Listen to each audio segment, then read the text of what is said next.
Hello everybody, my name is Vivi and today I have a conversation with Marie McKeever and our topic is discernment. Okay, do you know what discernment is? And I'm gonna explain everything to you and what is happening when you start channeling and you don't know where you're channeling. Sometimes you may start receiving loads of information and you're not sure where this information is coming from. So I'm going to explain everything to you. Before we do that, let me write down the topic. The topic for today is discernment. I'm just waiting for Marie to join us. All right, discernment. Let's pin this one here. Sorry guys. All right, still waiting for Marie to join. So how are you everybody? How is everybody? Do you have a good time? I haven't done any lives lately, and the reason why is that I'm trying to see where I'm at the moment. I'm changing directions, I'm doing different things, so I'm trying to see how I'm doing things, and some things do not apply to me anymore, so I'm trying to do things differently. And yeah, still waiting for you, Marie, if you can see us, join us.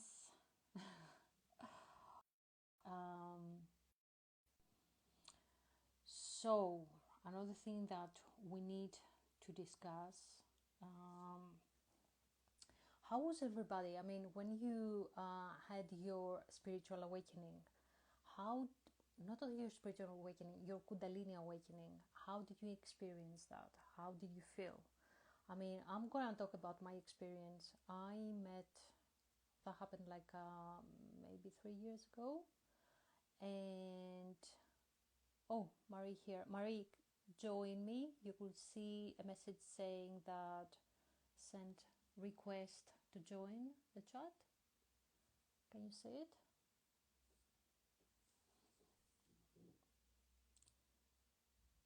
Hello? It's okay, Marie, take your time. You'll find it.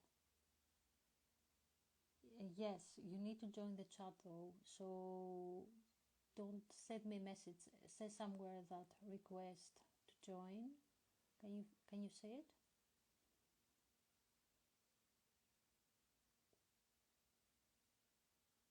Okay, so until Marie finds the right button, let me say a few things about my spiritual awakening. So my Kundalini awakening actually. Oh, yeah, wait. Yay!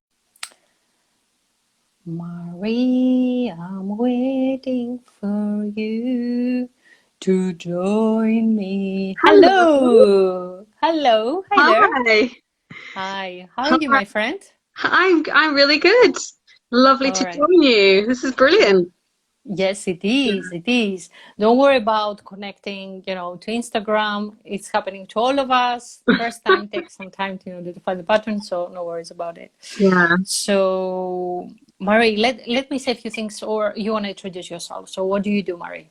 Well, I do all sorts of things, but I am a QHHT qualified therapist. I'm also a clinical hypnotherapist, and I'm really interested in the unconscious, the subconscious, and the higher self, the superconscious, or the whatever you want to call that wise part of us that we need to connect to.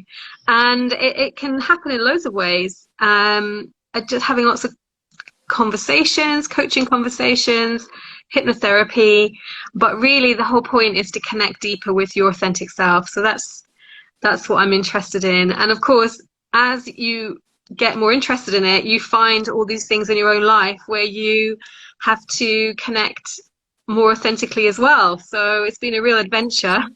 It And is. we've It been on is. a few adventures, haven't we? Yeah. Actually, with Marie, we met like 3 years ago. And it was when I had my Kundalini awakening, just after that, Yeah. or maybe before that, or very close to that time. Only three And years. Only 3 years. hi, Thomas, Makimu, my cousin, my friend. He has just connected with us. He lives in Australia, Oh, in wow. Melbourne. Hope you're well, Mikey. And yeah, Mikey, we're talking about spiritual awakening, Kundalini awakening, and about discernment. Okay, Ah, right. and greetings from Melbourne. Lots of love, my friend. So, the topic of today, like I said, is discernment. What is discernment? Why do we need to use discernment? I'm gonna say a few things about my experience, okay? So when I had my Kundalini awakening, many of my gifts were activated instantly, and I've started feeling, seeing things. Like I became clairvoyant, clairaudient. I was able to remote view, and but at the same time, I was just started receiving loads of messages, and in the beginning, it was very overwhelming. And many of the messages were really nice messages, but some of them were kind of stressful. So, because I felt like they were not very positive ones. So what happened actually is that I spoke to many, many people, and with you, Marie, I remember that. And all of them were using the same word to describe my experience. All of them were saying, use discernment. Mhm. So in the beginning, I didn't know. It was like discernment, this word again. Why discernment? What do they mean with this word? So can you tell us a few things about discernment? Yeah, so that's a really good point, actually. So the thing is, when you're discovering more about yourself and more about other people, and you're flooded with information, and some of it is very obvious, oh yeah, no, that feels good, it sounds good, and it feels right. But there's sometimes there's information that's subtle. It's often the quiet voice. This is the thing I discovered, was that sometimes the really loud, insistent voice is not always the highest version of who you are. Sometimes it's a very quiet, very still, very calm, and can be overshadowed by a louder, more, perhaps what we might say is our ego or egoic voice. And it takes time, it takes time to figure out which way, which voice to go with. And it takes practice. And, you just start going with it. And what started to happen with me, and I think perhaps you felt the same, Vivi, was that the intuition would drop in, and then you'd feel like you need to go somewhere, you think that you need to go somewhere, you see something, but it's very quiet and it kind of directs you. And when you start to trust the information gently, bit by bit by bit. Mm-hmm. But it can be very overwhelming in the beginning because you're trying to figure out, well, which information is true. It takes time to figure that out. And we all make mistakes and we learn because we follow information that's not true, and then it doesn't really resonate, doesn't Can go we give an anywhere. example here? Can we give an Yeah, example? Like yeah, something that is a very good example. Let's say that I'm channeling. What channeling is, all right? You just allow for the messages to come through, all right? And when you allow those messages are like a waterfall, they're coming down, strongly, all right?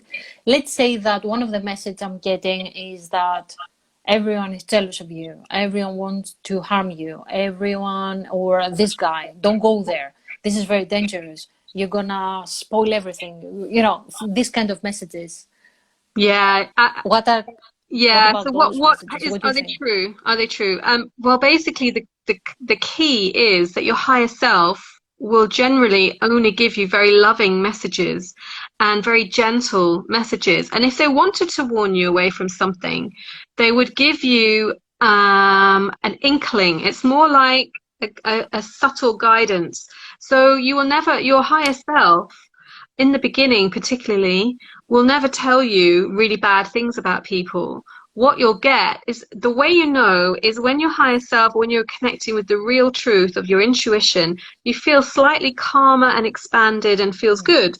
When it starts to feel contracting, like a bit, you feel a bit like take an in breath, or it doesn't feel good, or the information is negative, that's a clue that it's probably not your higher self. Your higher self is always expansive, gentle, loving. It's interested in truth and beauty and, you know, authenticity.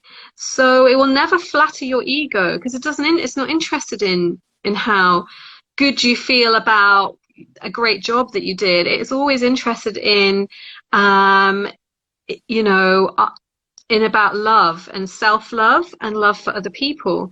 So it's less interested in about what you do, and it's more interested in about how you be, you know, and it will give you subtle guidance, or you begin to kind of get a kind of homing guidance on what feels more right. So if you keep feeling contracted and tighter and harsher, if the energies are very harsh, this is not your higher self. That's generally my first sense. Hello, Carla. Just to say hi to Carla. Good morning to you. Yeah. Does that Good morning resonate? to California. Oh, Yes, it resonates a lot. And this is something that I went through back in 2017.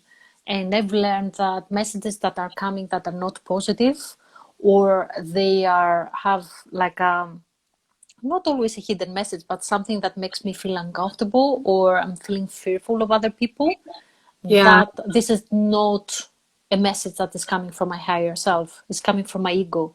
And sometimes it's so difficult to differentiate between these two voices. All right. I think it comes with practice, and I think it comes with experience. This Yeah, is how I say it. I agree with that. I just want to pick up on what you said. Really key thing, fear. The higher Mm-hmm. self does not feed your fear. If there was something going to put you in danger, your higher self Yes. will guide you away from it.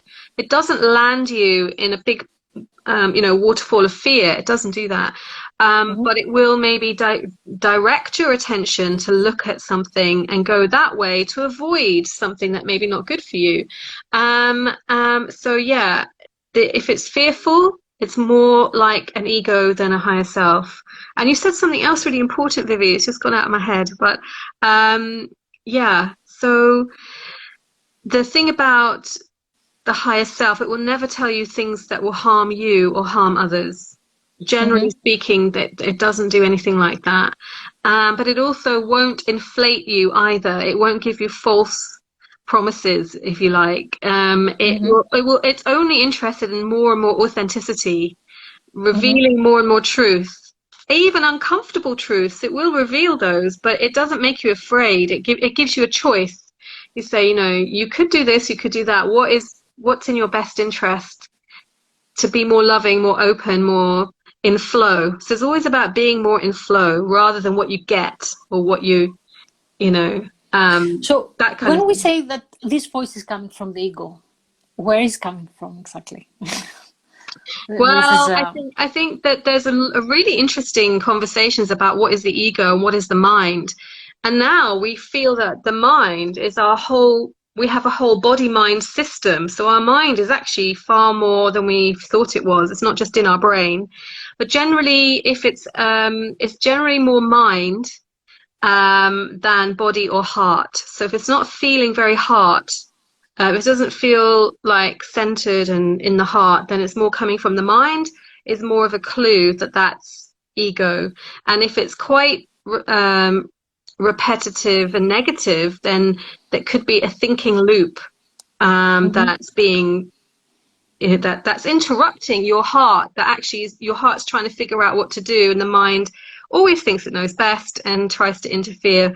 But actually, the whole point of awakening, what you started off with at the beginning, is that we're trying to align our heart and our mind together, so the mind serves the heart rather than tries to be the master of the heart, generally. Yeah. Absolutely, Yeah. absolutely. I absolutely agree, and so that was the example I used in the very beginning. Is that when you are opening up, things become crazy in the beginning for many people. Not all people have exactly the same experience. Some people are experiencing it in a totally different way, but some people will start channeling a lot, They will start having, their sleep patterns may change. They may not be able to, maybe they won't like to eat the same food. It could be anything. It could be anything. So I believe the awakening changes everything, and the way we perceive things, and the way we see things. So that's why I think discernment, okay, I'm going to use an example here, right? Many years ago, when I had my awakening, I was receiving all these messages about going to a specific place in another continent, which I did. And I felt like I was being manipulated in a way, that the messages were not right. Okay. So, but I feel now that I still don't have an answer, but all the people were telling me that I need to use discernment, whether I need to go there or not. There were so many synchronicities in order for me to go there, and actually I did. I don't have the answer yet, but by the way, Carla has a question. Please, Carla, ask your question. Is it about channeling? Is it about guidance, or whatever you want to ask? Yeah. Just writing the answer. Yeah. So Vivi, while it's fascinating because I think your journey that you went on, it had a lot of inner guidance, but perhaps some of the there was some. Can you remember what you feel was your guidance and what you feel was not from that example? Can you remember the difference? Okay, if I have to, I think it was my expectations. I think that was the problem, and I think that Carla has this question: is how long can the awakening process last? I'm going to answer this after I finish my sentence, because I think it's important. I felt like I had so many expectations from that trip. I felt like I was going to that place, and I was absolutely sure that I'm going to have my life change there. But actually, when I came back, this is when my journey started. So if I'm to see, I feel that there is like a pattern in my life. I don't think we have one spiritual awakening. I think we have many. Maybe many that leading to a big one, but I'm not really sure about that. But what I find, all right, you have like some kind of awakening, like a Kundalini awakening or something, and then your vibration goes really high, all right. You feel so powerful and you're making changes, but then this is when your real journey starts. This is when you so your vibration is high, and then you go down like flat on the floor, all right, and then things are happening your way in order to let go negative emotions, very negative situations, and this is where you're being stripped of your ego. This is when you're Vivi, it totally resonates. I mean, I remember, for example, just from your example, you used to get, and you were getting such good indications and synchronicities, but like you said, it's the perspective that you take. So you're having an awakening, all this stuff is happening, but then the mind goes, oh, I know what this means, and then it tries to control the direction that the awakening is going in, but that's not its job. So I think what you were saying about having expectations are, I expect it to look like this, I expect to be like this, and I expect to have this happen and this happen. But sometimes you can't control the outcome. So this is the difference between the ego and the higher self, and between having an awakening and not having an awakening, is that you have to allow certain things to unfold, and then and we, of course we want to steer it a bit, but if you try to control, if you say to spirit, bring me abundance, but then you tell spirit you can only have abundance in this way or this way, you're trying to control how it happens. So you're not letting spirit have a chance to bring things into your life to actually give you a more authentic or better experience. So I think you said absolutely key was your perspective and trying to control the outcome. That's the kind of Yeah, the key, I think. Carla says that because other people are part in this as well. Yes, yes, you cannot really control other people, but I think that when you surrender, and then once you surrender, then you open up, things are happening to you. And when you have really high vibration, all right, you want to keep it like that. But normally it's not happening. It always goes down because the body cannot really sustain so much energy, all right? So it needs to find a balance, a fine balance. So you go down in order to match the high vibration. So you need to have low vibration. And this is when people are losing it. I lost it. That's what I'm putting myself in, all right? Because I was trying to control. I wanted to go back into this really nice state where I was feeling everything was great. I was feeling so powerful. I could do anything I wanted. But when I was really down, then all the negativity, all the negative emotions were coming through. All the, what is up must come down. Exactly. Otherwise, you are not balanced. You are not grounded. All right. And if you don't try to control that, and if you allow yourself to have low vibration for a while, then, and working obviously on your letting go negative beliefs and emotions, this is you're gonna find your balance easier. But if you try to control that, and if you try to have this high vibration for a long time, even though now it's time, you know that it is time to go down, then this is where you're actually losing it in a way. And this is you having all these painful experiences.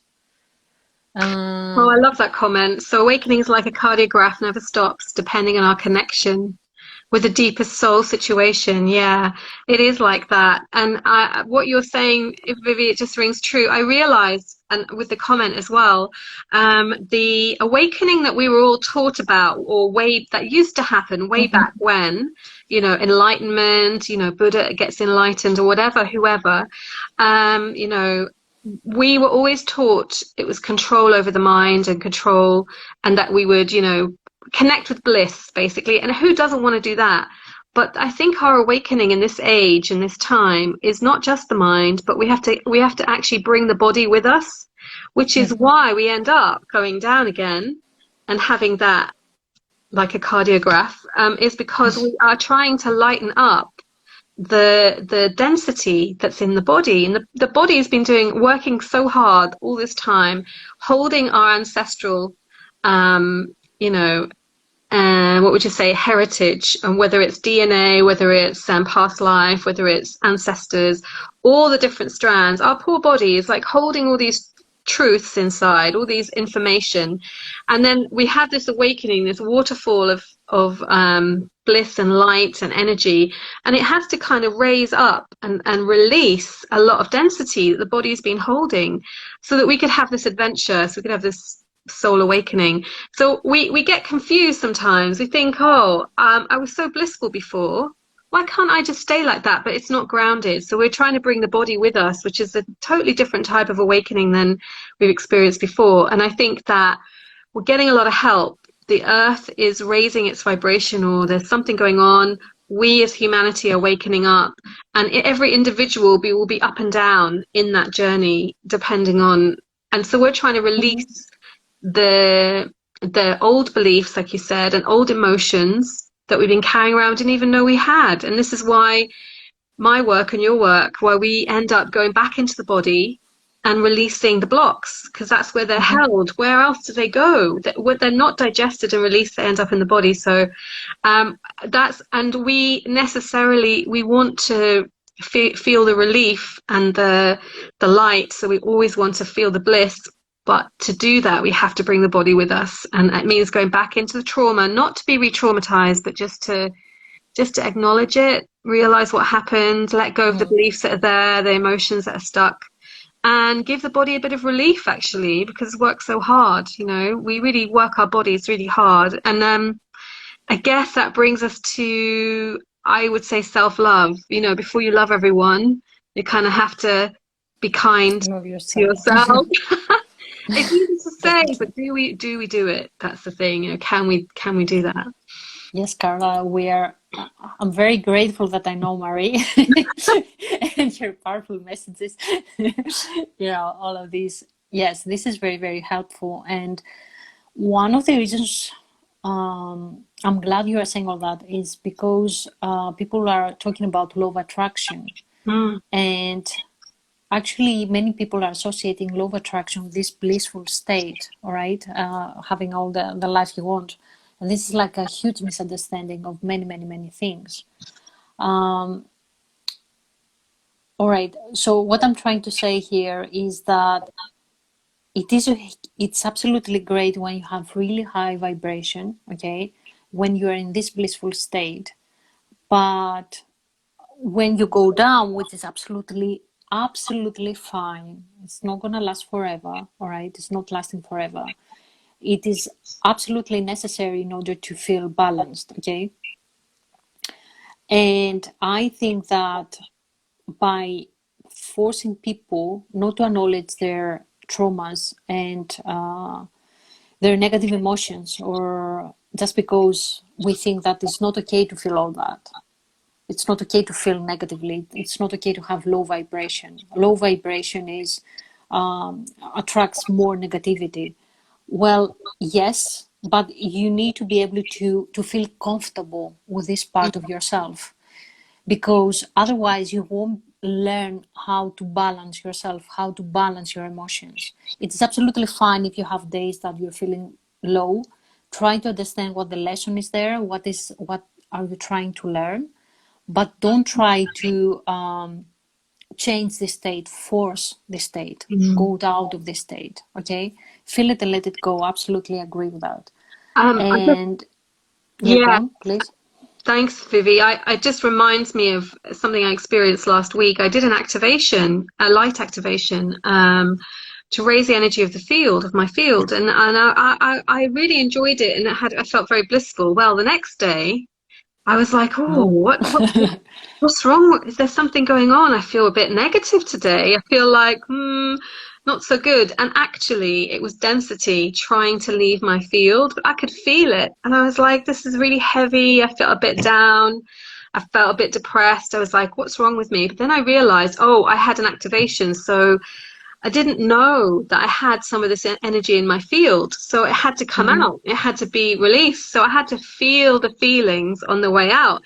But the thing that we do often, and I've done this many times, and I'm realizing not to do it so much now, is that we try not to hold on to them. Oh, I feel really depressed today, therefore I must be, this must be who I Something's wrong am. with me, or Yeah, my but it's vibration is not. down. Yeah, what have I done? But it's actually on its way out. So it's kind of remembering not to hold on to it too hard, not to be too tight, gripping the feeling as it's trying to leave. And if you it's what you said before about kind of allowing and being in the flow. Give it a day or two, and then you will notice it will start to change, and there will be a natural kind of rhythm and a natural kind of coming back to another level. So you feel your normal level will feel slightly lighter. I feel okay actually, because you have just released a whole load of negativity or density. So it's a process. It's like it seems to be never ending. Awakening seems to be an ongoing journey that doesn't stop. That's what I'm experiencing anyway. What about you, Vivi? Well, I don't think it's going to stop. I think my whole life is going to be like that. But I'm feeling a lot better compared to how it was like 3 years ago, and I was totally different person. I've learned so much, and to be honest with you, I'm trusting myself more. Have more faith in what I can do. I feel more confident. There are days that I'm feeling down, and I'm just allowing these days to come. I'm not really forcing anything, and I don't think it's going to stop. Never. I don't think it's going to stop. I think from now onwards, I will be in this state of awakening all the time.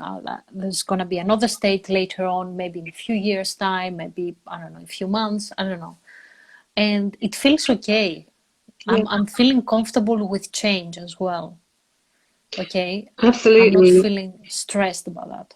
It's like we want it and we don't want it, but we are constantly changing. And I think awakening can't stand still. So you can't just awaken once, because you would just be stuck at that point. So I think the whole point is that we continue to awaken, we continue to release, continue to discover more. And it is like a learning process. And we sometimes, if we're learning very fast, we can be going through quite a lot. But part of us, our mind often likes to keep things under control and keep things the same. And then it's your mind and not really your heart, because really your heart just wants to be in flow. And we're learning all the time to manage uncertainty and to manage change and to learn how to grow in that way. But sometimes I think, oh, it would be nice to go back to when I didn't know all this stuff. But then I'm like, no, I don't really want to go back to when I didn't know all this stuff. Yeah. Because I didn't like it back there. I like it much better now. It's like what you said. But it's okay. It's okay to think that sometimes, because that's just human. And we're coping with a lot of levels of change right now. Everybody is coping with enormous amounts of change. So it's bringing a lot of stuff up. So there's a collective unconscious. There's a collective wave of change, and we are trying to navigate that as well as our own personal journey. So yeah. Yes. Yeah, absolutely. Well, yes. And going back to discernment, always try to assess your messages, why this message is coming, why I'm receiving messages through other people, why I'm not receiving messages directly. Yes, Carla. No, sorry. Thomas, please ask whatever you want to ask. Hi, Nicola. Hi. Thank you for joining us. And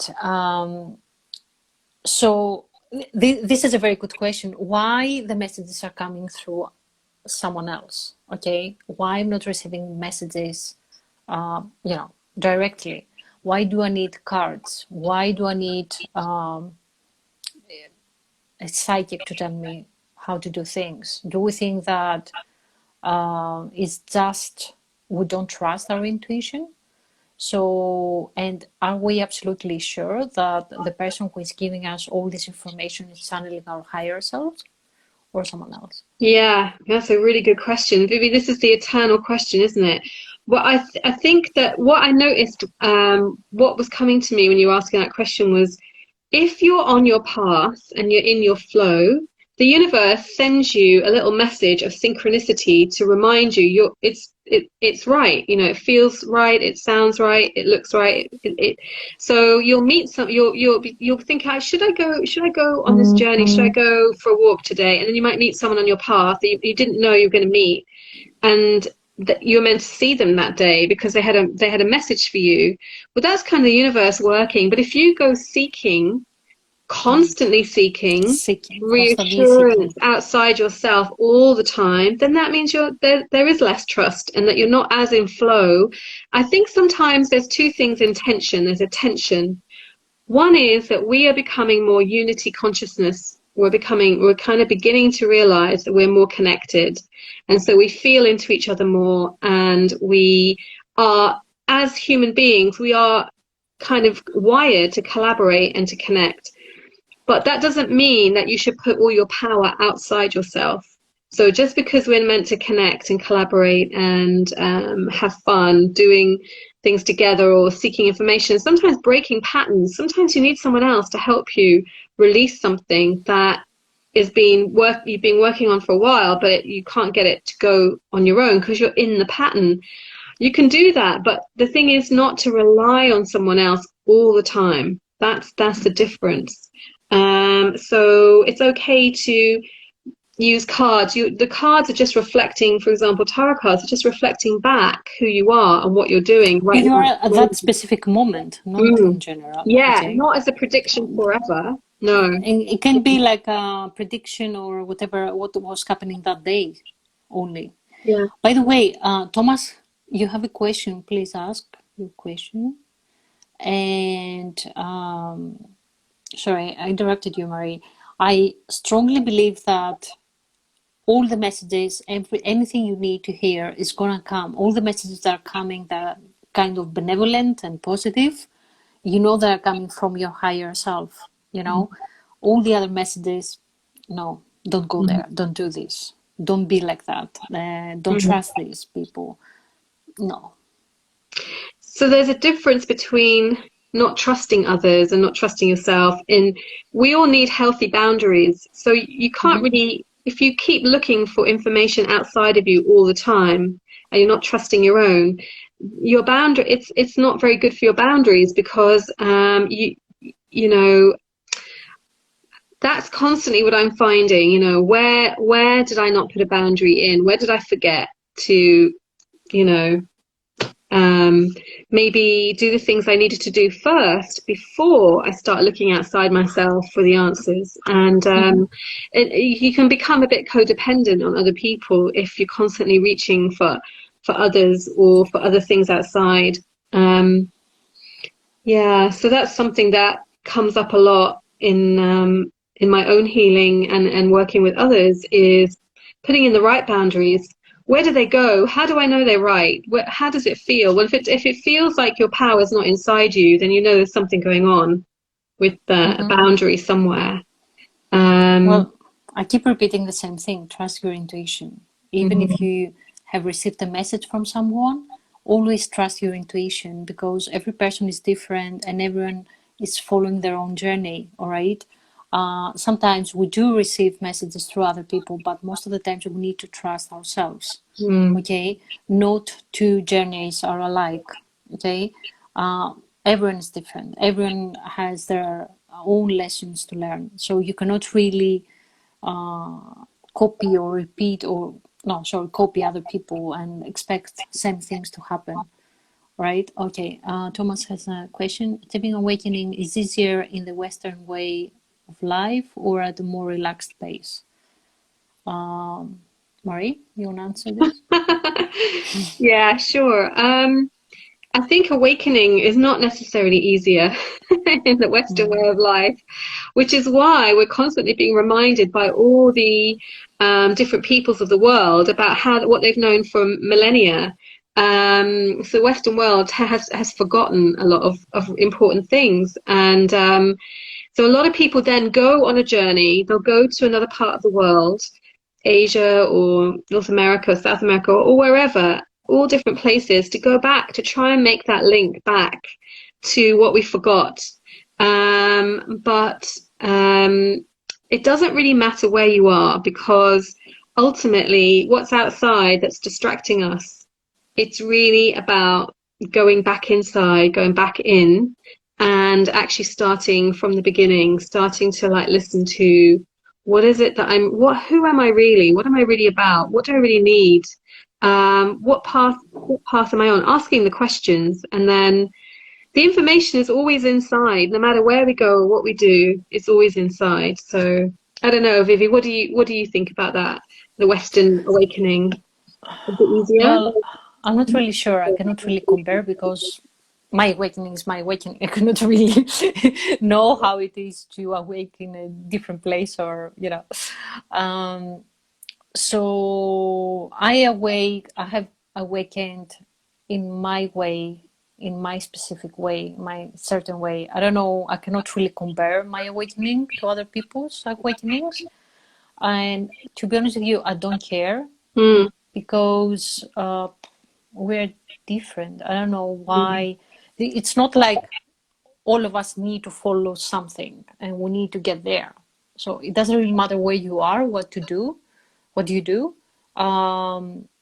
Your awakening is following you. You don't follow the awakening, if that makes any sense. Yeah, I love that, Vivi. It just occurred to me that the reason why the West has a harder time, if you like, very generally speaking, is because they ignored a lot of things that were taken to be real, authentic, and true in other places. And they had a path. They actually said, if you want to awaken, you can do it in this. They had a path set out, and it worked, because over millennia, over eons, they had figured out how to raise their consciousness.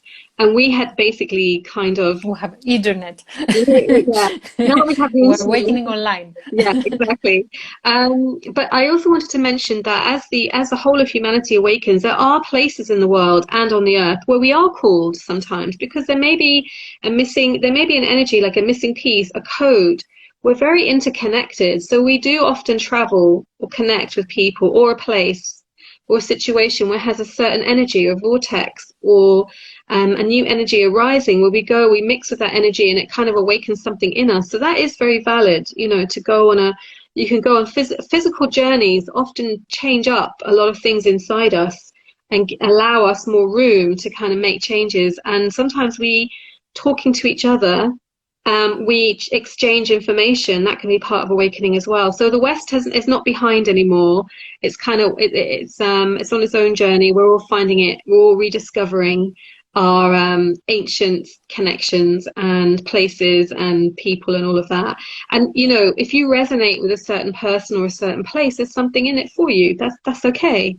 It's maybe meant to be. I know we've both traveled, and I definitely picked up new experiences, information, connections with different places and people that definitely enrich your thinking, your life, and we're richer for it. So yeah, don't know how we got onto that, but Hi, Eleanor. Thank you for joining us. Hi, Eleanor.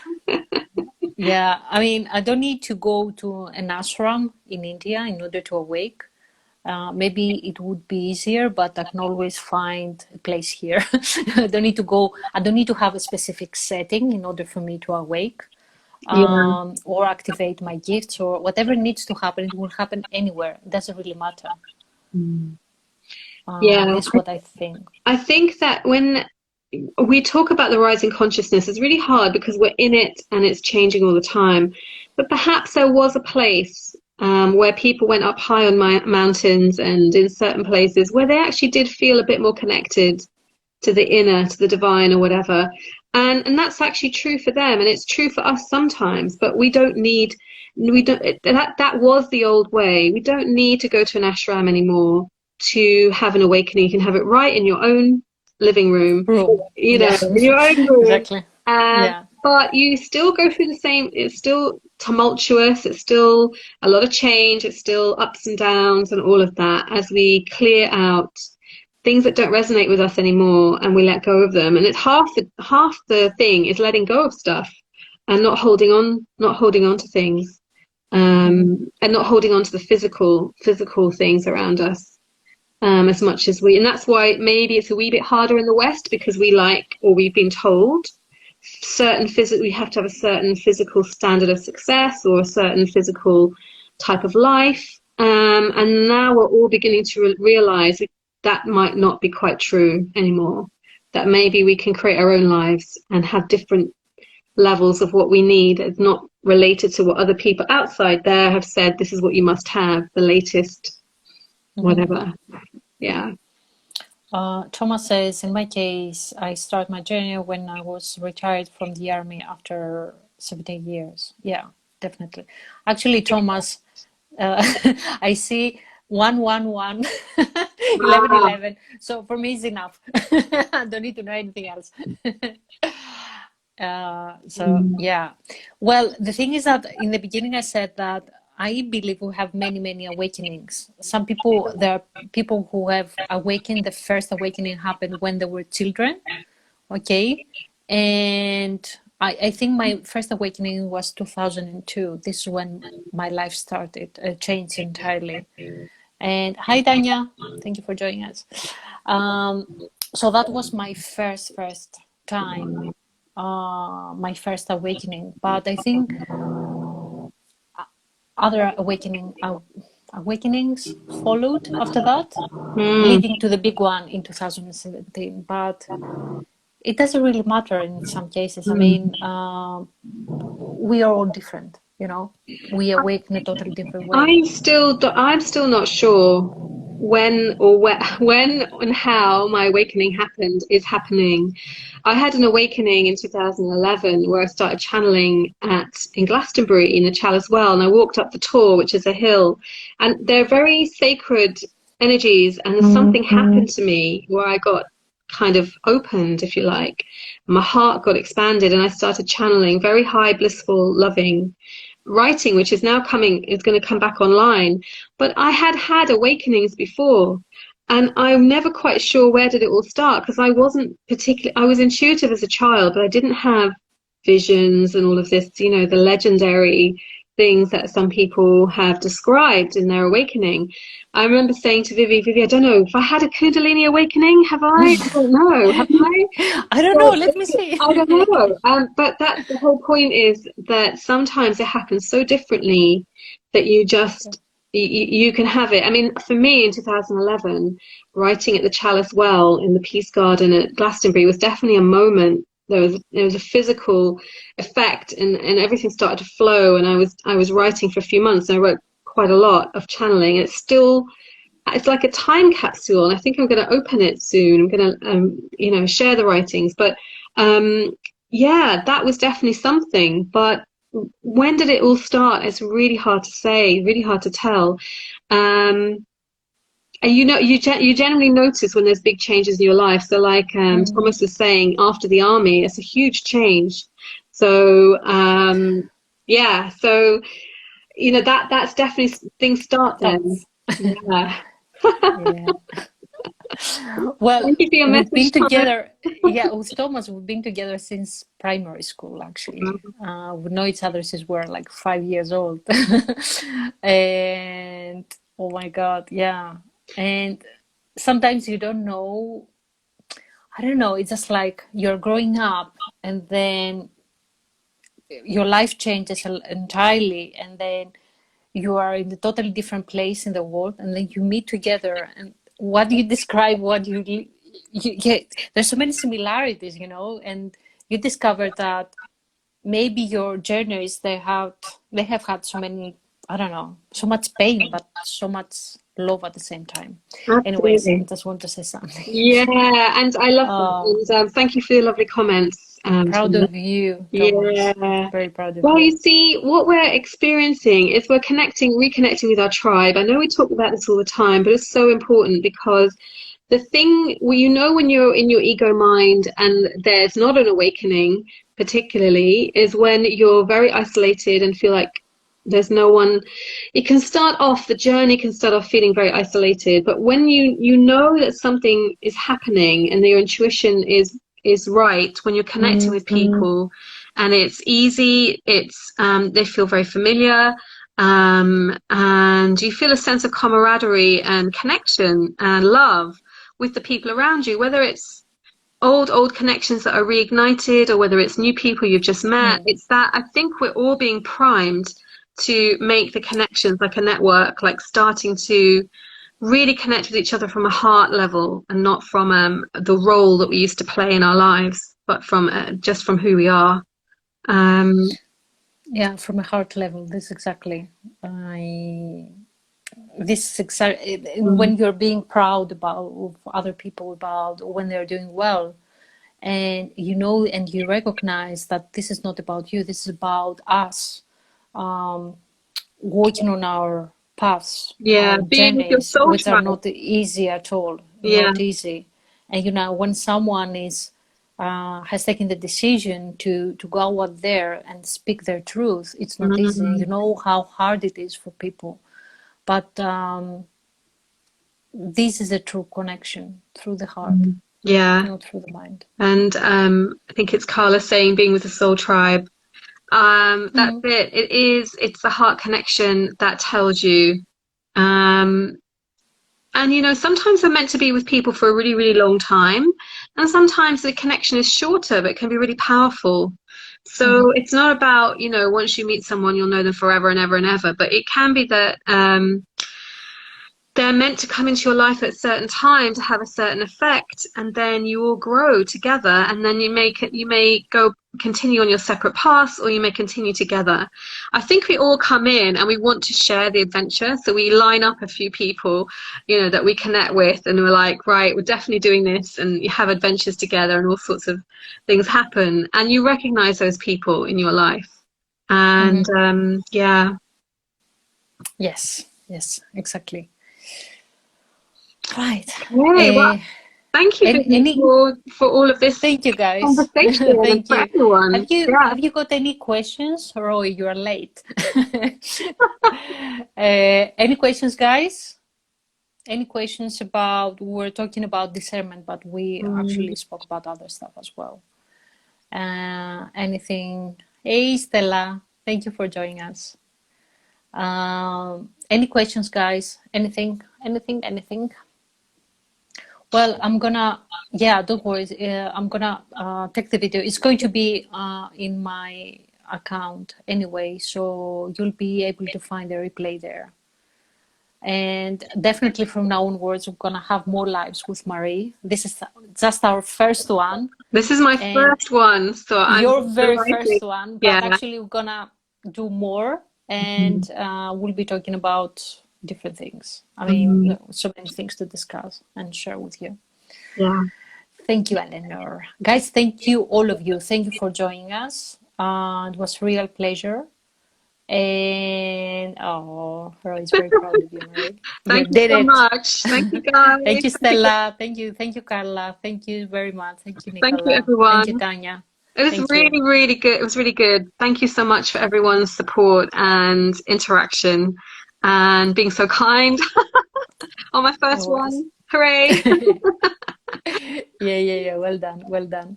All right, then. So we are going to leave you now. Have a lovely day, evening, or whatever time zone you are. And you will see us very, very soon. Yeah. Oh, Thomas says you're first and the best. Yeah. Hey, Jen. Yeah. All right, guys. Okay, lots of love. Lots of love, Bye-bye. everyone. Ciao. Take care. Bye. Lots of love. Bye.